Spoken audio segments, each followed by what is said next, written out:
बच्चों, पहले वीडियो में हमने जूलिया लेसन का भाग 1 देखा। अब हम भाग 2 देखेंगे। तो गृहस्वामी ने जूलिया से क्या कहा कि जूलिया, तुम मेरी बात सुन भी रही हो या नहीं सुन रही हो। फिर जूलिया ने मुश्किल से अपनी रुलाई रोकते हुए, यानी अपने आंसुओं को मुश्किल से रोकते हुए कहा कि जी सुन रही हूँ। तो गृहस्वामी ने कहा, ठीक है भाई, तुम्हारा काम बच्चों को पढ़ाना है और उनकी देखभाल करना है। तुम्हें इसके तो पैसे मिलते हैं। ढील दोगी, ढील देना यानी कि लापरवाही करना। ढील दोगी तो पैसे कटेंगे या नहीं। फिर वह गृहस्वामी जूलिया से पूछते हैं, यानी कि मालिक जूलिया से पूछते हैं कि तुम अगर ऐसे काम करोगी तो तुम्हारे पैसे कटेंगे कि नहीं। मैं ठीक कह रहा हूँ ना। यह बात कौन कहता है? तो मालिक कहते हैं। गृहस्वामी जूलिया से कहते हैं, तो जूतों के 5 रूबल और कट गए। इस तरह से तो नौकरानी जूते लेकर गई, चुरा कर गई। उसके भी पैसे गृहस्वामी ने किसके वेतन से काटे? तो जूलिया के वेतन से। कितने काटे? 5 रूबल। फिर गृहस्वामी कहते हैं, और हाँ, 10 जनवरी को मैंने तुम्हें 10 रूबल दिए थे। फिर उन्होंने 10 रूबल की बात की कि मैंने तुम्हें 10 जनवरी को 10 रूबल दिए थे।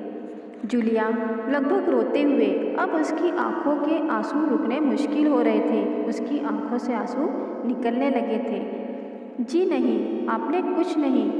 वह आगे कुछ बोल ही नहीं पाती है।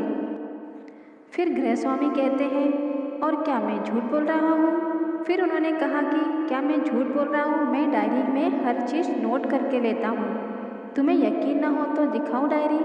फिर कहते हैं गृहस्वामी कि मैं हर चीज़ को नोट करके रखता हूँ। तुम्हारे विश्वास ना हो या तुम्हें विश्वास ना हो तो डायरी दिखाऊँ क्या? डायरी के पन्ने यूं ही पलटने लगते हैं। ऐसे बोलने के बाद जो मालिक था वह डायरी के पन्नों को पलटने लगता है। अब जूलिया अपनी आंखों से आंसू पोंछती हुई, उसकी आंखों के आंसू बर्दाश्त से बाहर हो गए। अब उसकी आंखों से आंसू जो है वो टपकने लगे। अपनी आंखों से आंसू पोंछती हुई, आप कह रहे हैं तो आपने दिए ही होंगे। फिर उसने क्या कहा कि अगर आप ऐसी बात कर रहे हैं तो आपने दिए ही होंगे। फिर गृहस्वामी कड़े स्वर में, यानी कड़क स्वर में डटकर बोले, दिए होंगे नहीं, दिए हैं। मैंने तुम्हें पैसे दिए हैं। फिर कह रहे हैं कि ठीक है, घटाओ 27 41 में से। फिर अब वह 41 रुपये में से 27 रुपये घटाने के लिए बोल रहे हैं। वह हिसाब पर हिसाब करते जा रहे हैं कि हिसाब में जो 41 रुपये निकले, यानी कि 41 रुपीज़ निकले, उसमें भी वे 27 घटा देने की बात कर रहे हैं। फिर कहते हैं कि कुछ सोचते हुए, बच्चे 14 यानी 14। अब तुम्हारे पास बच रहे हैं 14 रुपये, यानी कि 14 रुपीज़। क्या हिसाब ठीक है ना? कि ऐसा कहने के बाद मालिक कहता है कि ठीक कह रहा हूँ ना मैं। जूलिया आंसू पीती हुई, यानी आंसुओं को छुपाती हुई, कांपती आवाज़ में, लड़खड़ाती आवाज़ में वह बोलती है, मुझे अभी तक एक ही बार पैसे मिले थे, वो भी मुझे मालकिन ने दिए थे, सिर्फ 3 रूबल, ज़्यादा नहीं। वह डरते डरते कांपती आवाज़ में इतना ही कहती है कि अभी तक मुझे एक बार ही पैसे मिले हैं, वो भी मालकिन ने दिए थे।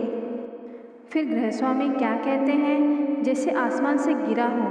ये बात सुनते ही वे आश्चर्यचकित हो जाते हैं और फिर कहते हैं, अच्छा, और इतनी बड़ी बात मालकिन ने मुझे बताई नहीं। वह गुस्से में कहते हैं कि इतनी बड़ी बात मालकिन ने मुझे अब तक बताई नहीं। अब पेज नंबर 17 से फिर गृहस्वामी कहते हैं, देखो, तुम ना बताती तो अनर्थ हो जाता। ऐसा कहते हैं। कौन कहते हैं? तो मालिक कहते हैं कि अगर तुम इतनी बड़ी बात को नहीं बताती तो देखो अनर्थ हो जाता। अनर्थ का अर्थ होता है जिसका कोई अर्थ ना हो। तो फिर आगे देखते हैं। फिर कहते हैं कि देर से ही सही, मैं इसे भी डायरी में नोट कर लेता हूँ। गृहस्वामी क्या कहते हैं कि चलो कोई बात नहीं, मैं इसे भी अपनी डायरी में लिख लेता हूँ, यानी कि नोट कर लेता हूँ। डायरी खोलकर उसमें यूं ही कुछ लिखते हैं। उन्होंने डायरी खोली और उसमें कुछ लिखने लगे। फिर क्या हुआ? हाँ, तो 14 में से 3 और घटा दो, बचते हैं 11 रूबल। गृहस्वामी कहते हैं 14 में से और 3 घट गए, अब तुम्हारे 11 रूबल बच रहे हैं। उन्हें देते हुए, लो संभाल लो, गिन लो, ठीक है ना?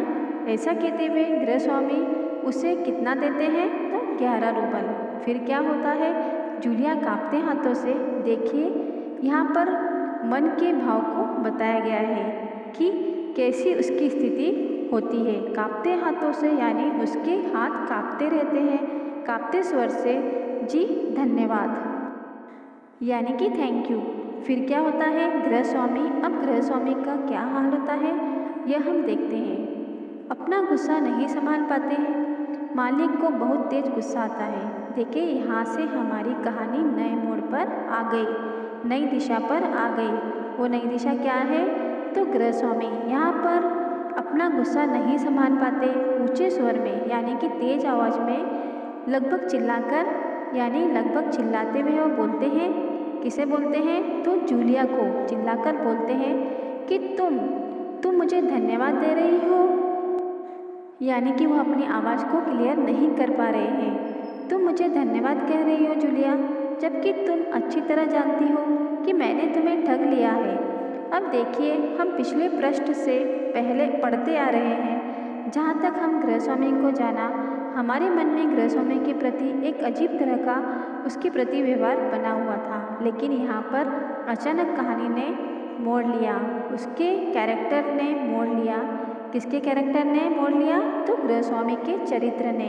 क्या मोड़ लिया है कि वह कह रहा है कि जूलिया तुम मुझे धन्यवाद दे रही हो, जबकि तुम अच्छी तरह से जान रही हो कि मैं तुम्हें ठग रहा हूँ। ठगना का अर्थ होता है मूर्ख बनाना या किसी पर अन्याय करना। तो फिर लेखक कहते हैं तुम्हें धोखा दिया है, तुम्हारे पैसे हड़प लिए हैं। यहाँ पर एक शब्द है हड़प लेना, यानी कि छीनना। यह एक मुहावरा है जिसे कह सकते हैं बेईमानी से अधिकार कर लेना। तुम इसके बावजूद मुझे धन्यवाद दे रही हो। गुस्से में कांपती हुई, गुस्से में आवाज़ कांपती हुई किसकी? तो गृहस्वामी की। जूलिया कहती है जी हाँ मालिक। गृहस्वामी गुस्से से तुतलाने लगता है। तुतलाना यानी कि जहाँ हमारी आवाज़ साफ ना निकले उसे तुतलाना कहते हैं। क्यों जी हाँ मालिक कहा जा रही हो? क्यों, आखिर क्यों? जूलिया डर जाती है, भयभीत स्वर में यानी डरने के स्वर में वह कहती है क्योंकि इससे पहले मैंने जहाँ जहाँ काम किया उन लोगों ने तो मुझे एक पैसा तक नहीं दिया। आप कुछ तो पैसे दे रहे हो। तब जूलिया एकदम डरी और भयभीत स्वर में कह रही है कि मालिक मैंने अभी तक जिसके घर में भी काम किया है उन्होंने मुझे एक पैसा तक नहीं दिया। आप कुछ तो दे रहे हो। गृहस्वामी इस बात को सुनते हुए मालिक क्या करता है? क्रोध के कारण कांपते हुए, उत्तेजित होते हुए यानी कि गुस्सा होते हुए क्या कहता है? उन लोगों ने तुम्हें एक पैसे तक नहीं दिए। जूलिया मुझे इस बात का जरा भी आश्चर्य नहीं हुआ। कहता है कि उन लोगों ने तुम्हें एक भी पैसे नहीं दिए। फिर स्वर धीमा कर यहाँ पर उन्होंने अपनी आवाज़ को धीरे किया और फिर कहते हैं जूलिया मुझे इस बात के लिए माफ़ कर देना कि मैंने तुम्हारे साथ एक छोटा सा क्रूर मजाक किया। यहाँ पर गृहस्वामी कह रहे हैं जूलिया से कि तुम मुझे माफ़ कर देना क्योंकि मैंने तुम्हारे साथ एक छोटा सा क्रूर मजाक किया। क्रूर यानी गुस्सा आना या कठोर निर्दयी टाइप का मजाक। मैं तुम्हें सबक सिखाना चाहता हूँ। देखिए यहाँ पर एक शब्द है सबक सिखाना।